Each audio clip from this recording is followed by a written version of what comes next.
Selamat pagi teman-teman. Salam sejahtera bagi kita semua. Assalamualaikum warahmatullahi wabarakatuh.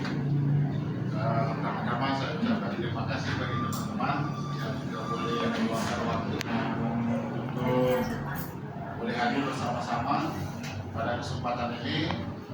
Kami dari Calon Guru Penggerak Angkatan 8 untuk Kota Manado diberikan satu tugas, dan tugas ini diselesaikan dengan cara pelaksanaan webinar, dan juga ini maksudnya adalah penyimpasan tentang budaya positif, dan kiranya materi untuk pagi hari ini boleh bermanfaat, boleh bermakna. Dan sebelumnya saya mohon maaf, saya bukan menggurui atau lebih tahu dari Bapak Ibu sekalian, tapi intinya kebetulan saja bahwa kami yang terjaring dan terlebih dahulu yang sudah mengikuti kegiatan Calon Guru Penggerak Angkatan 8, dan mudah-mudahan juga ke depan bagi guru-guru yang masih memiliki umur di bawah 50 tahun, pada kesempatan ini dibuka CGP Angkatan 9 dan Angkatan 10, dan juga kepada senior kami, senior dalam hal Calon Guru Penggerak Ibu Sifra, apabila ada hal-hal yang mungkin yang kurang dari penjelasan saya sebentar, saya mohon maaf, karena pada intinya kami sebagai calon guru penggerak yang diberikan tugas untuk memaparkan penyimpasan budaya positif kali ini terakhir hari ini. Jadi tugasnya terakhir hari ini untuk di-upload di LMS. Nah, Bapak Ibu, kita akan mulaikan dengan kegiatan kita pada pagi hari ini, yaitu yang pertama yaitu budaya positif. Dan sebelumnya saya perkenalkan dulu bahwa untuk instruktur saya adalah Sri Mujahidatin SPD, fasilitator dari Kemendikbud, dan beliau adalah guru SD negeri di Yogyakarta. Tetapi dia terjaring sebagai fasilitator untuk guru penggerak di Angkatan 8. Kemudian yang ini adalah pengajar praktik saya yang mendampingi saya selama pelaksanaan calon guru penggerak Angkatan 8, dan beliau guru di SMP Citra Kasih. Nah, kita akan mulai Bapak Ibu. Dalam budaya positif, tujuan penerapan budaya positif di sekolah adalah menumbuhkan murid-murid menerapkan budaya positif dan bertanggung jawab atas keyakinan yang dibahas bersama.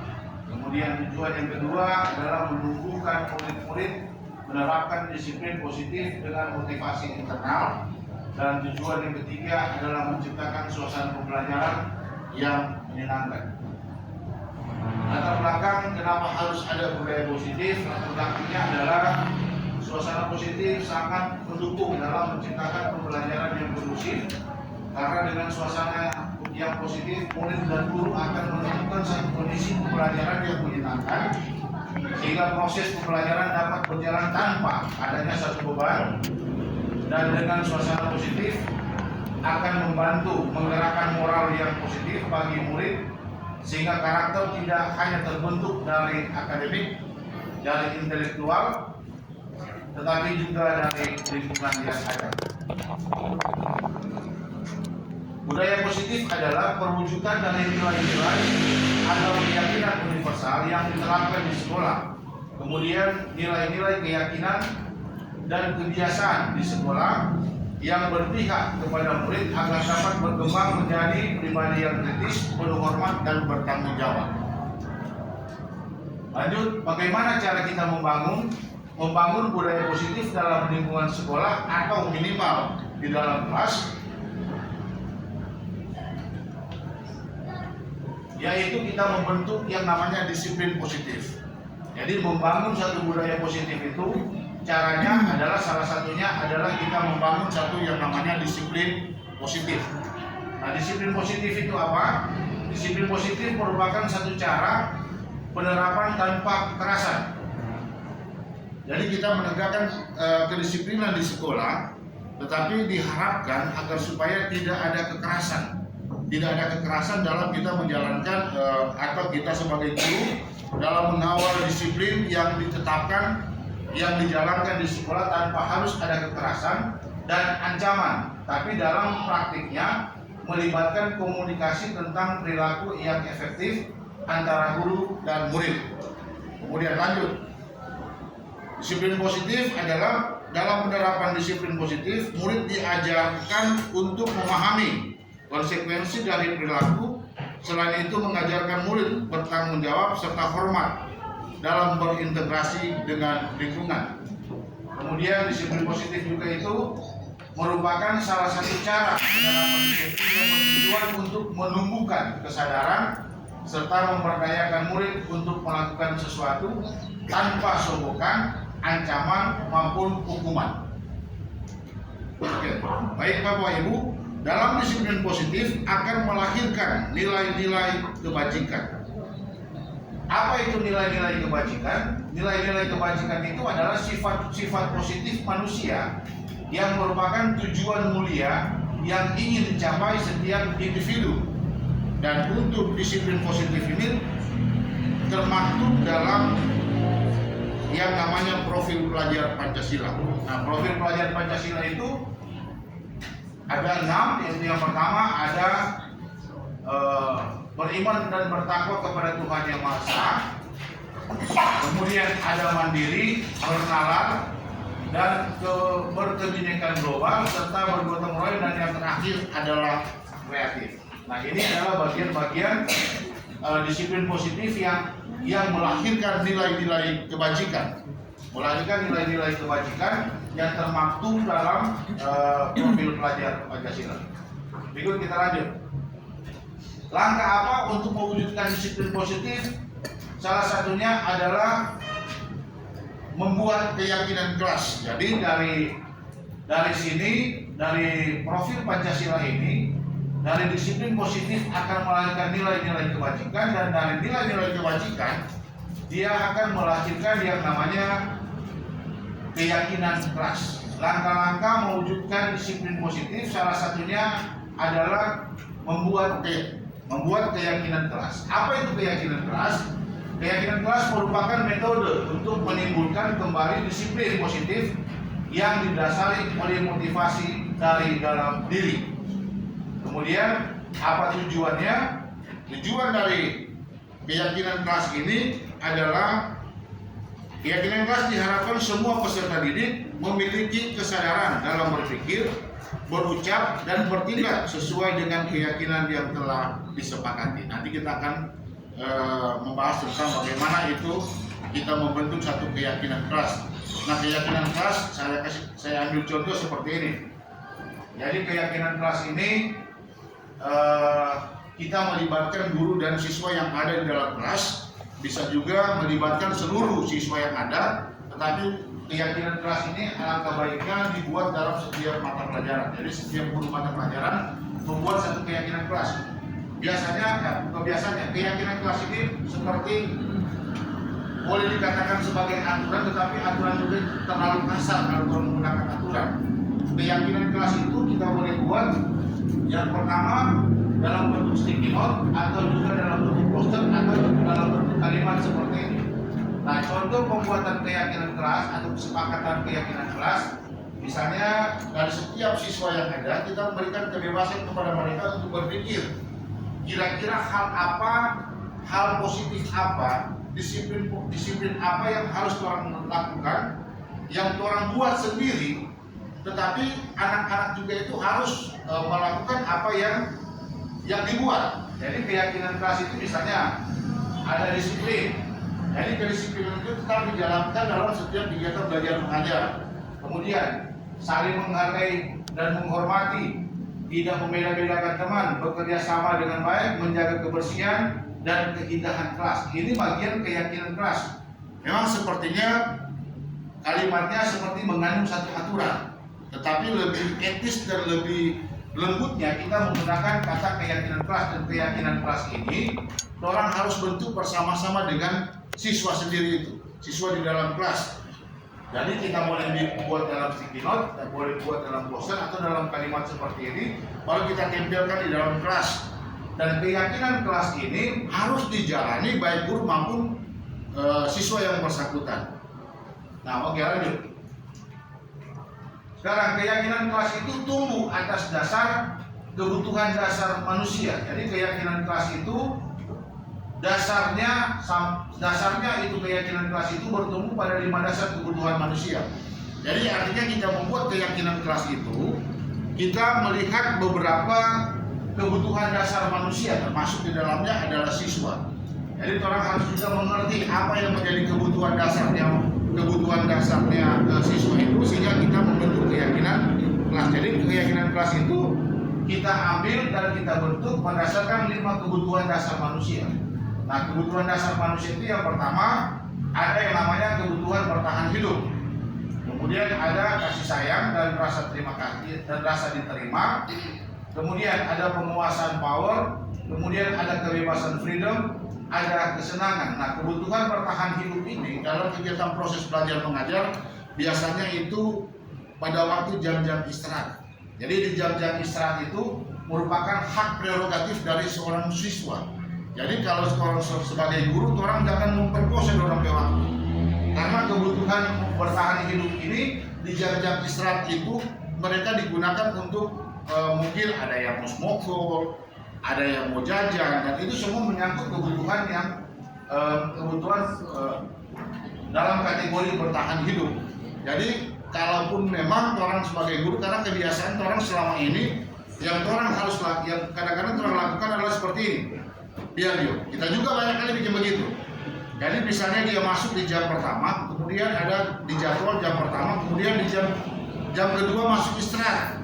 Orang borong dulu dia DP jam itu, nanti di jam terakhir, di jam keduanya orang untuk mengajar, orang gunakan untuk jam istirahat. Sebenarnya hal seperti itu adalah tindakan yang merugikan bagi siswa, karena kita tidak dapat memenuhi yang namanya kebutuhan bertahan hidup. Kemudian yang kedua adalah kasih sayang dan rasa diterima. Barangkali untuk kasih sayang dan rasa diterima ini kita sudah bisa pahami, dan barangkali kita sudah sering lakukan itu. Dan kemudian penguasaan, power. Jadi siswa juga itu, dia bagaimanapun kapasitasnya sebagai siswa, dia memiliki penguasaan.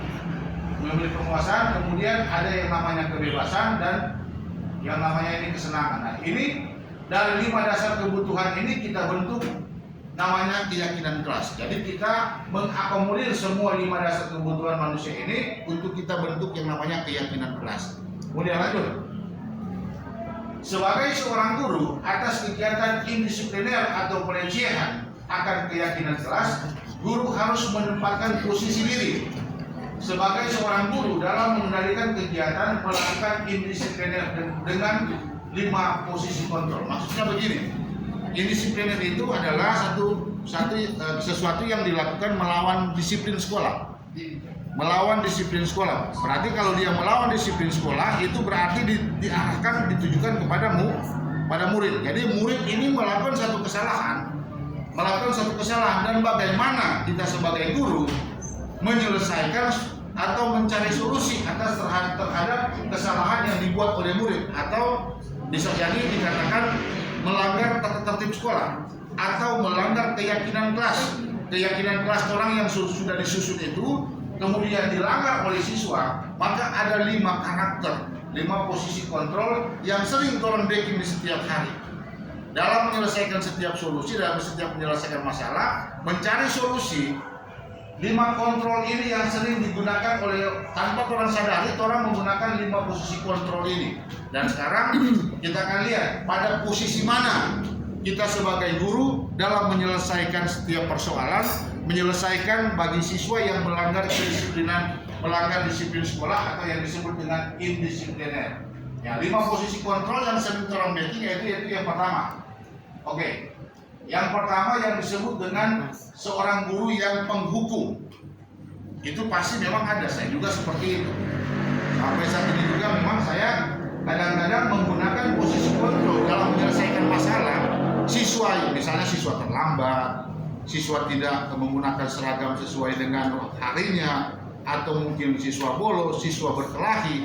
Kadang-kadang posisi kontrol sebagai guru untuk menyelesaikan persoalan itu, kita memposisikan diri pada sebagai penghukum.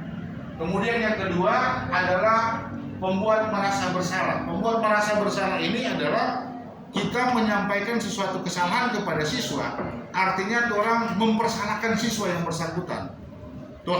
Orang tidak pernah memikirkan apa yang dia pikirkan dan latar belakang sampai apa dia melakukan kesalahan, tetapi orang hanya mempersalahkan siswa yang bersangkutan. Kemudian yang ketiga, menyelesaikan indisipliner dengan 5 posisi kontrol, yaitu yang teman. Nanti kita akan lihat videonya satu-satu. Yang ketiga sebagai pemantau, dan yang keempat adalah sebagai manajer. Sekarang kita perhatikan. Nah, ini adalah posisi kontrol. Posisi kontrol menempatkan posisi kita sebagai guru sebagai penghukum. Kita saksikan videonya dulu ya, modelnya seperti apa itu guru sebagai penghukum.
Nah, ini adalah posisi kontrol yang dilakukan oleh seorang guru. Dalam video ini menjelaskan tentang anak yang terlambat. Jadi posisi kontrol yang dilakukan oleh seorang guru itu, dia menempatkan posisinya sebagai guru, sebagai penghukum bagi siswa yang melanggar indisipliner. Nah, dalam posisi guru sebagai penghukum ini, seorang penghukum bisa menggunakan hukuman fisik, kontak fisik misalnya, memukul atau memberikan ganjaran pukulan atau lanjut dan sebagainya, atau kemudian juga menggunakan hukuman secara verbal dengan kata-kata seperti tadi. Nah, yang posisi penghukum senantiasa mengatakan bahwa sekolah memerlukan sistem atau alat yang dapat lebih menekan murid-murid lebih dalam lagi. Kemudian penghukum, ciri khas sebagai penghukum yang kedua adalah menggunakan nada suara tinggi, mata melotot, dan jari menunjuk-nunjuk, menghardik, menyakiti, dan menyindir. Itu posisi kontrol pada penghukum. Nah, dampak pada murid, kesalahan akan terulang kembali. Coba kita review kembali di pengalaman-pengalaman yang orang deki. Jadi dampak pada murid, kesalahan akan terulang kembali. Bahkan perilaku menjadi lebih agresif, siswanya menjadi pemberontak, pendendam, menyalahkan orang lain, serta murid meletakkan guru di luar dunia berkualitas. Meletakkan guru di luar dunia berkualitas ini, saya juga pernah alami seperti hal demikian. Kadang-kadang siswa menilai kita, oh Pak Guru Dena paling jahat di SMP 5, oh ibu yang paling jahat di SMP 5. Nah, itu merupakan murid meletakkan guru di luar dunia berkualitas. Jadi kita dianggap tidak berkualitas. Karena hal demikian ini kita menempatkan posisi kita sebagai penghukum. Kemudian yang kedua, kita saksikan video.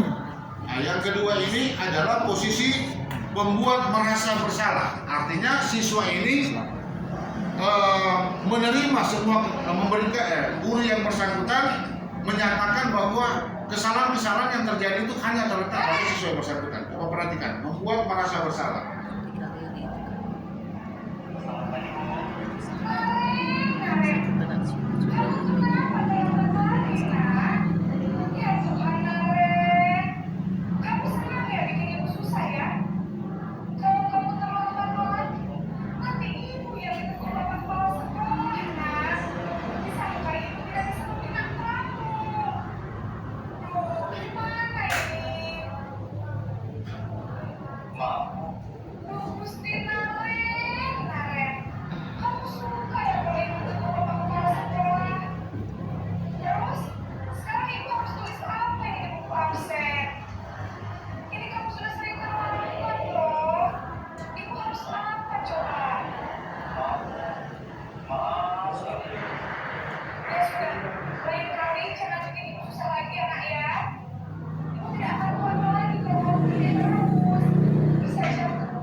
Oke Bapak Ibu, pada posisi kontrol yang kedua ini dalam menyelesaikan satu permasalahan yang dihadapi di sekolah, ini guru ini membuat anak ini sangat-sangat bersalah. Jadi kita menyelesaikan persoalan ini, menegur anak ini dengan kata-kata yang lembut, tetapi menusuk seakan-akan kesalahan itu